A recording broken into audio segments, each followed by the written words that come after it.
शांति।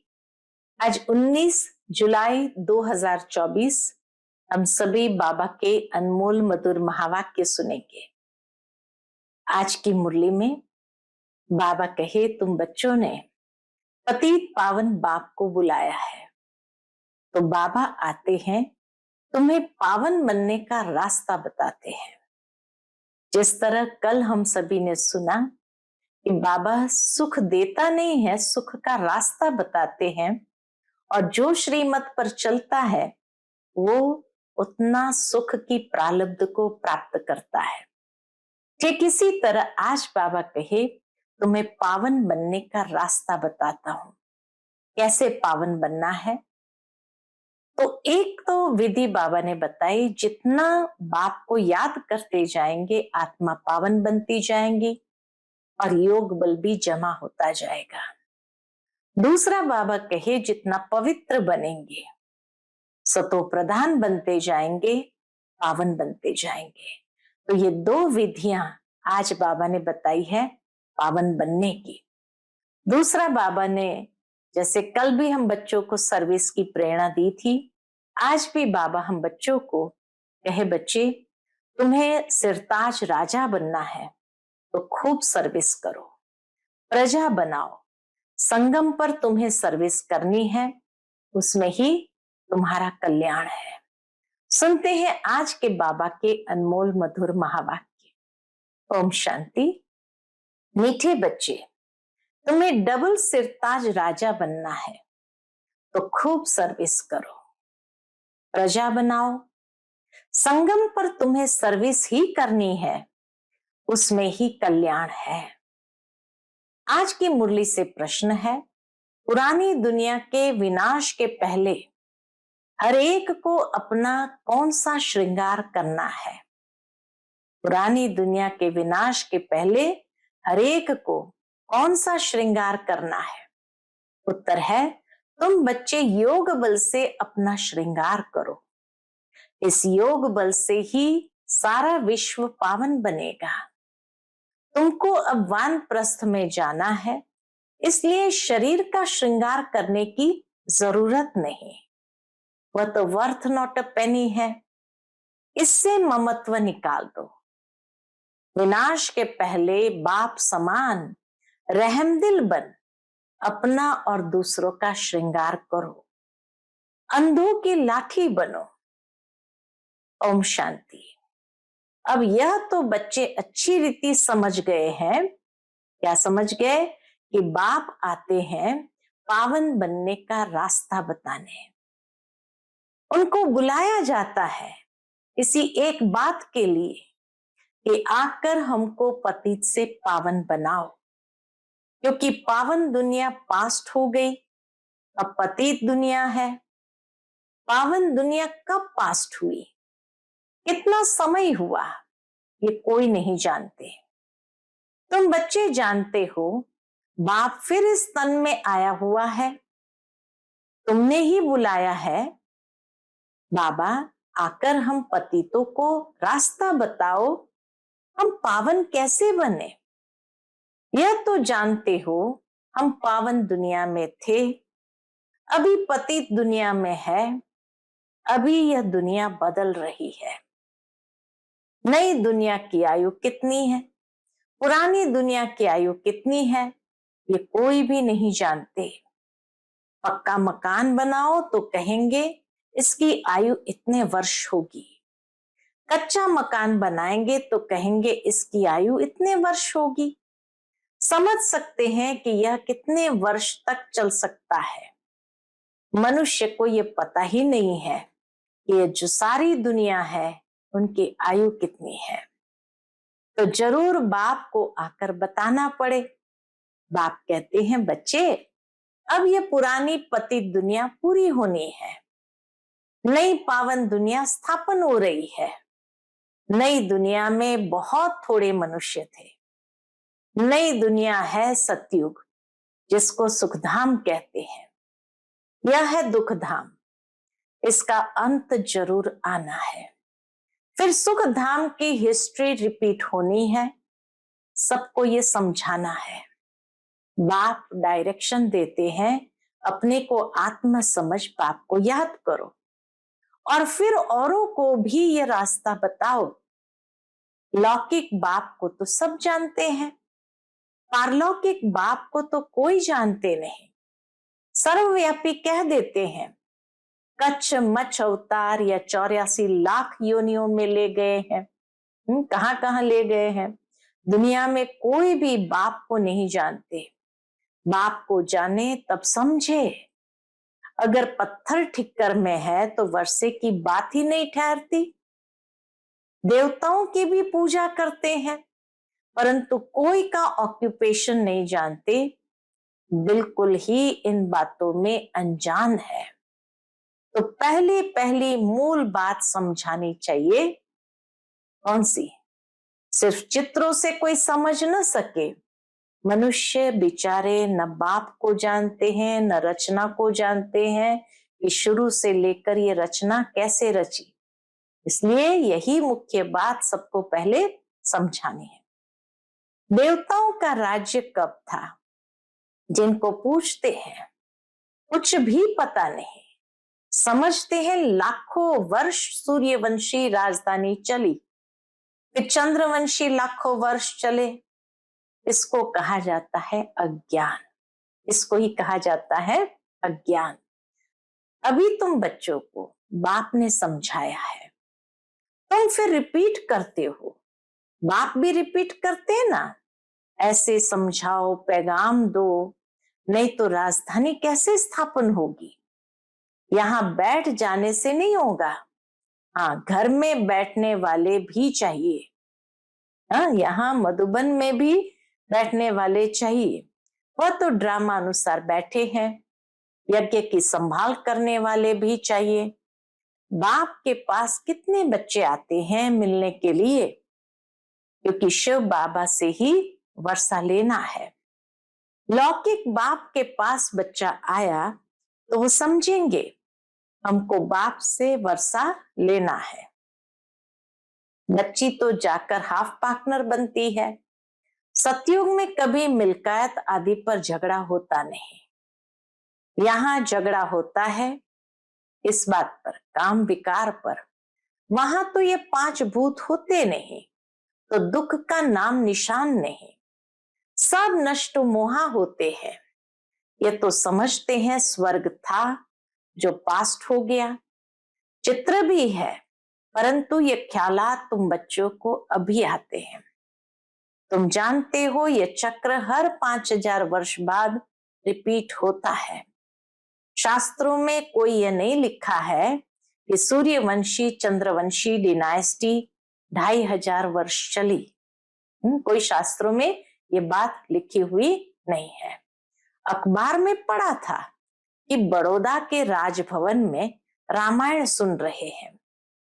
कुछ भी आफतें आती है तो मनुष्य भक्ति में लग जाते हैं, भगवान को राजी करने के लिए। ऐसा कोई भगवान राजी होता नहीं है। ऐसे करने से बाबा कहे कोई भगवान राजी होता नहीं है। ये तो ड्रामा में नूंद है। आफतें आना आदि ये भी ड्रामा में नूंद है। भक्ति से कभी भगवान राजी नहीं होता। हाँ, भक्ति का फल जब ज्ञान मिलता है तो ज्ञान से फिर सदगति में वो ले जाते हैं। तुम बच्चे जानते हो आधा कल्प भक्ति चलती है, खुद ही दुख उठाते रहते हैं। भक्ति करते करते सब पैसे खलास कर देते हैं। यह बातें तो कोई विरले ही समझेंगे। जो बच्चे सर्विस पर है वह समाचार भी देते रहते हैं। समझाया जाता है यह ईश्वरीय परिवार है। ईश्वर तो दाता है, वह लेने वाला नहीं है। उनको तो कोई भी देते नहीं और ये सब बर्बाद करते रहते हैं। बाप तुम बच्चों से पूछते हैं तुमको कितने अथाह पैसे दिए, तुमको स्वर्ग का मालिक बनाया, फिर वह सब कहां गया, इतने कंगाल कैसे बने। अभी मैं फिर आया हूं, तुम कितने पद्मा पदम भाग्यवान बन रहे हो। मनुष्य तो इन बातों को कोई भी नहीं जानते। तुम जानते हो अभी इस पुरानी दुनिया में यहाँ रहना नहीं है, ये तो खलास हो जाने हैं। मनुष्य के पास जो ढेर पैसे हैं वह किसी के हाथ आने नहीं है। विनाश होगा तो सब खलास हो जाएंगे। कितने माइल में बड़े बड़े मकान आदि बने हुए हैं, ढेर के ढेर मिल्कियत है, सब खत्म हो जाएगी। क्योंकि तुम जानते हो जब हमारा राज्य था तो और कोई थे ही नहीं, वहां था धन था। तुम आगे चल देखते रहेंगे क्या क्या होता है। उनके पास कितना सोना, कितनी चांदी, नोट आदि है, वह सब बजट निकलता है। अनाउंस करते हैं इतना बजट है तो इतना खर्चा है। बारूद पर कितना खर्चा है, अभी बारूद पर इतना खर्चा करते हैं, उससे आमदनी तो कुछ है नहीं। ये रखने की चीज तो है नहीं, रखने का होता है सोना और चांदी। दुनिया गोल्डन एज्ड है तो सोने के सिक्के होते हैं, सिल्वर एज में चांदी है, वहां तो अपार धन होता है। फिर कम होते होते अभी देखो क्या निकला है, कागज के नोट। सोने के सिक्के थे, फिर चांदी के, फिर आज देखो कागज के नोट। विलायत में भी कागज के निकले हैं। कागज तो काम की चीज ही नहीं, बाकी क्या रहेगा। ये बड़ी बड़ी बिल्डिंग आदि सब खत्म हो जाएंगी। इसलिए बाप कहते हैं, मीठे मीठे बच्चे, ये जो कुछ देखते हो ऐसा समझो ये है ही नहीं, यह तो सब खलास हो जाना है। सारी दुनिया ही अब खलास हो जानी है। शरीर भी पुराना, वर्थ नॉट अ पेनी है। पर कोई कितना भी सुंदर हो, यह दुनिया ही बाकी थोड़ा समय है, कुछ ठिकाना थोड़ी है। बैठे बैठे मनुष्य क्या हो जाता है, हार्ट फेल हो जाते हैं। मनुष्य का कोई भरोसा नहीं। सतयुग में थोड़ी ऐसे होगा, वहां तो काया कल्प तरु समान होती है योग बल से। अब तुम बच्चों को बाप मिला है, कहते हैं इस दुनिया में तुमको रहना नहीं है, ये छीछी दुनिया है। अब तो योग बल से अपना श्रृंगार करना है। वहां तो बच्चे भी योग बल से होते हैं, विकार की बात ही वहां नहीं होती। योग बल से तुम सारे विश्व को पावन बनाते हो, तो क्या बड़ी बात है। बाबा कहे तो बाकी क्या बड़ी बात है। जब योग बल से विश्व को पावन बना सकते हैं तो क्या बड़ी बात है। इन बातों को भी वही समझेंगे। कौन?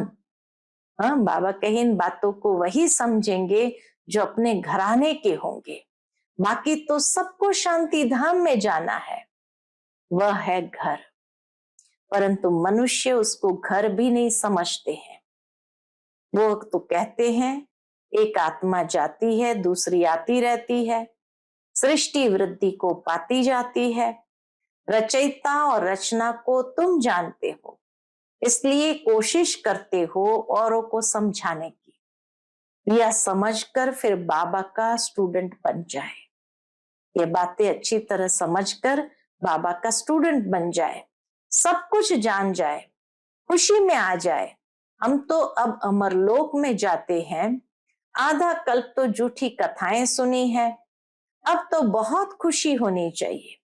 अमर लोक में हम जाएंगे, इस मृत्यु लोक का अभी अंत है।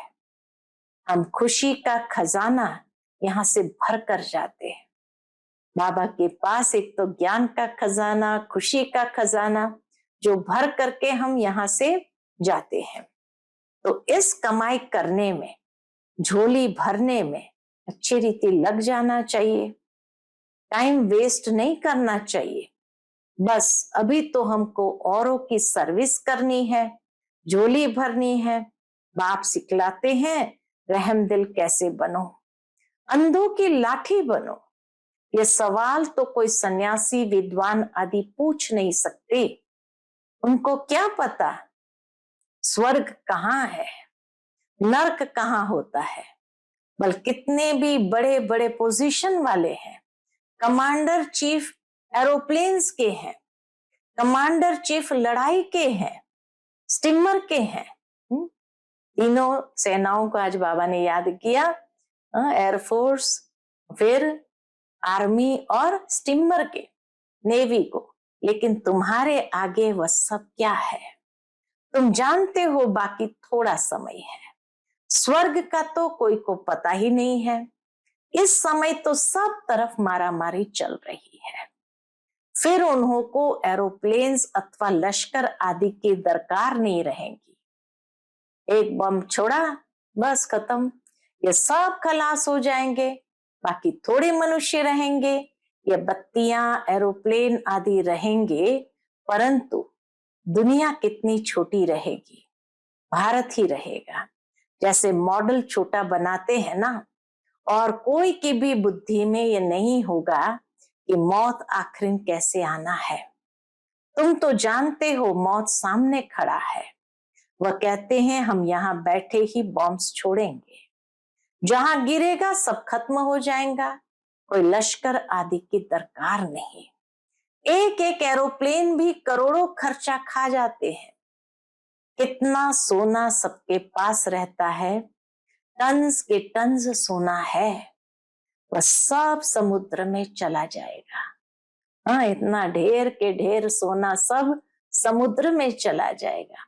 फिर समय आने पर जब समुद्र उछाल मारेगा तो सारा हीरे, मोती, रत्न, सोना सब बाहर ले आएगा। इसलिए तो कहा जाता है शास्त्रों में, समुद्र ने रत्नों की थालियां भर भर करके धरती को दिया। यह सारा रावण राज्य एक आइलैंड है, अनगिनत मनुष्य है। तुम सब अपना राज्य स्थापन कर रहे हो, तो सर्विस में बिजी रहना चाहिए। मुख्य बात है, बाबा कहे हर एक को ये ज्ञान का, परमात्मा के परिचय का जरूर पता लगना चाहिए। कहाँ बाढ़ आदि होती है तो देखो कैसे बिजी हो जाते हैं, सबको खाना आदि पहुंचाने की सर्विस में लग जाते हैं। पानी आता है तो पहले से ही भागना शुरू करते हैं। तो विचार करो सब कैसे खत्म होंगे। हाँ, सारी सृष्टि का सवाल है, कैसे खत्म होंगे। सृष्टि के ऑल राउंड सागर है, विनाश होगा तो जलमयी हो जाएगी, पानी ही पानी बुद्धि में रहता है। हमारा राज्य था तो ये बॉम्बे, कराची आदि थे नहीं। हाँ, समुद्र पर किसी का राज्य नहीं होता है, मीठी नदियों पर ही राज्य होता है। तो भारत कितना छोटा जाकर के रहेगा, सो भी मीठे पानी पर। वहां कुएं आदि की दरकार नहीं, पानी बड़ा स्वच्छ पीने का रहता है। नदियों पर तो खेल पाल करते हैं, गंदगी की कोई बात ही नहीं है। नाम ही है स्वर्ग, अमर लोक। नाम सुनकर ही दिल होती है जल्दी जल्दी बाप से पूरा पढ़कर वर्षा ले लेवे। ऐसे बाबा के अंदर में दिल होती है, पढ़कर और फिर पढ़ावे, सबको पैगाम दे। कल्प पहले जिन्होंने वर्षा लिया है वही ले लेंगे।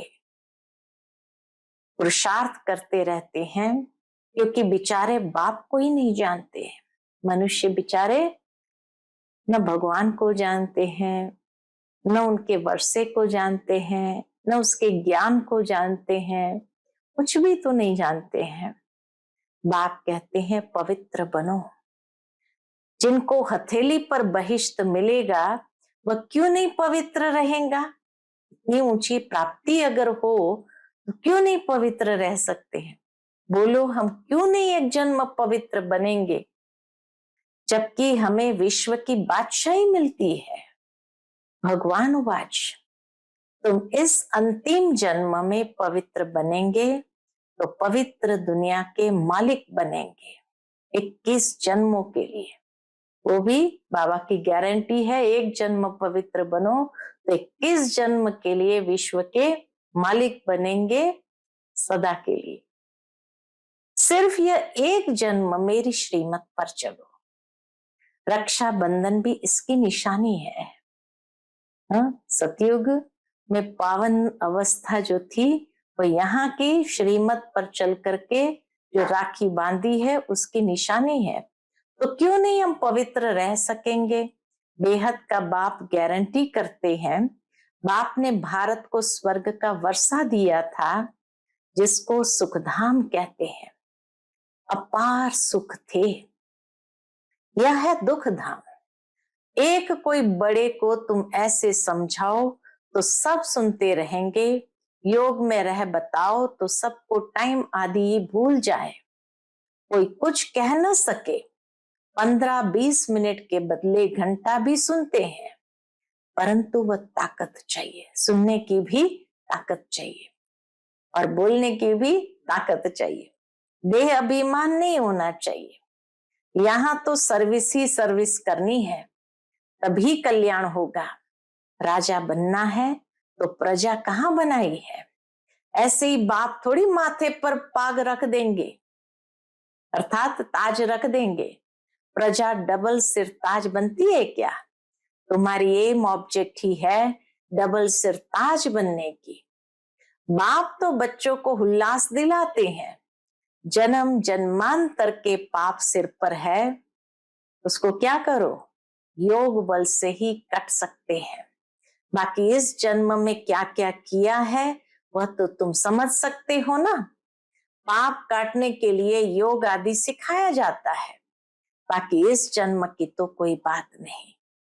तमो प्रधान से सतो प्रधान बनने की युक्ति बाप बैठ बतलाते हैं। बाकी कृपा आदि तो जाकर साधुओं से मांगो। बाबा कहे कृपा मांगनी है तो वो तो जाकर साधुओं से मांगो। अच्छा, मीठे मीठे सिकिलदे बच्चों प्रति माता पिता बाप दादा का याद प्यार और गुड मॉर्निंग। रूहानी बाप की रूहानी बच्चों को नमस्ते। हम सभी रूहानी बच्चों की रूहानी माता पिता बाप दादा को याद प्यार, गुड मॉर्निंग और नमस्ते नमस्ते। शुक्रिया बाबा, शुक्रिया। आज की मुरली से धारणा के लिए मुख्य सार है। पहली पॉइंट, अमर लोक में जाने के लिए संगम पर खुशी का खजाना भरना है, टाइम वेस्ट नहीं करना है। अपनी झोली भरकर रहम दिल बन अंधों की लाठी बनना है। दूसरी पॉइंट, हथेली पर बहिश्त लेने के लिए पवित्र जरूर बनना है।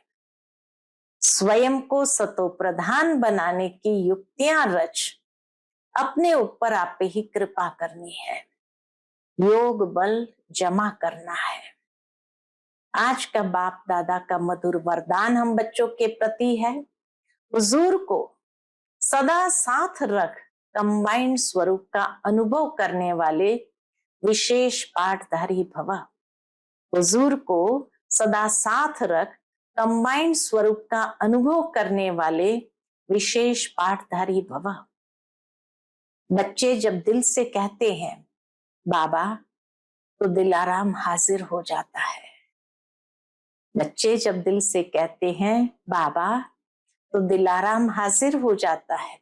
इसलिए कहते हैं हुजूर हाजिर है। और विशेष आत्माएं तो है ही कंबाइंड।